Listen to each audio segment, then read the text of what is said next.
being a Mercury retrograde person, part 2. What do I mean?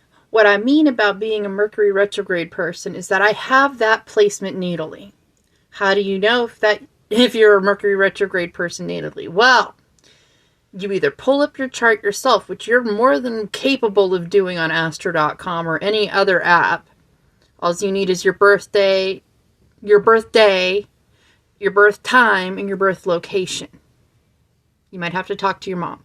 So when you do look up your natal chart, it's in a circle more often than not, unless you're looking at a grid. And if you're looking at a grid chart, I'm kind of side-eyeing that. I promise you, because it just doesn't hit with me. But if that's what helps you, then do that. But what you're going to see when you look up the Mercury glyph, because all the planets have little glyphs or symbols, and you'll see the Mercury glyph.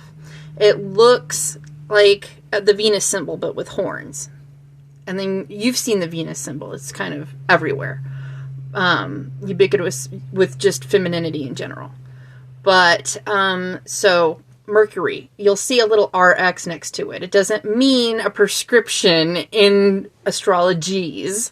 Is it ADHD or is it the fact that you're a Mercury retrograde person? Sometimes it's really hard to tell, especially when there's Aries energy involved. And Uranus.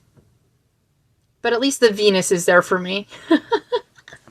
She helps everything kind of turn out into Riz when I'm crazy. But here's what I got downloaded this morning. Now that I've started with the fundamentals.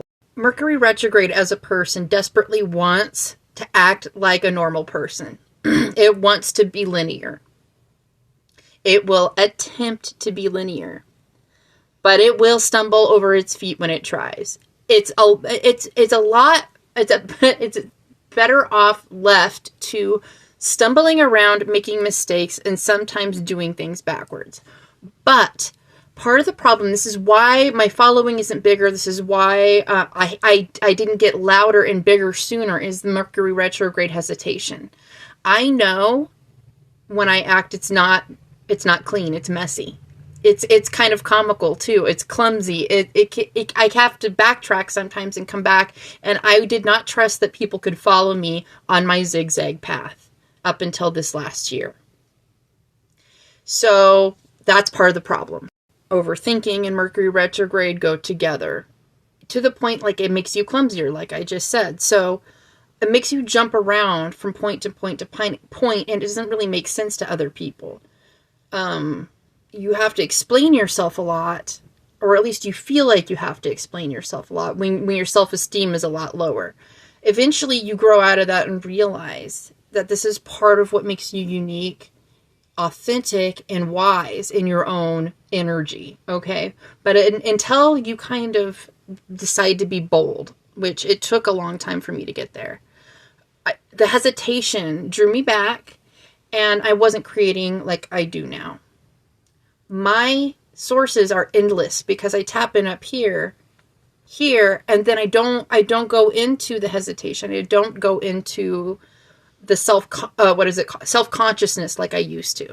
So even if you're not a Mercury retrograde person, and these Mercury retrogrades happen all the time, like several times a year, you can't stop your life because things are a little confusing or things are a little overthinking in your mind. You have to roll with it and figure out how to still be yourself and still be bold in the middle of this.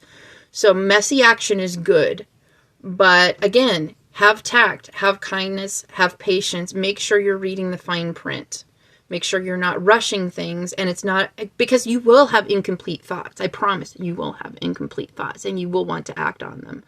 But have some patience with yourself and develop just a consciousness about it. It might still be a messy action. We can't avoid that. But do the best you can, and that's my message.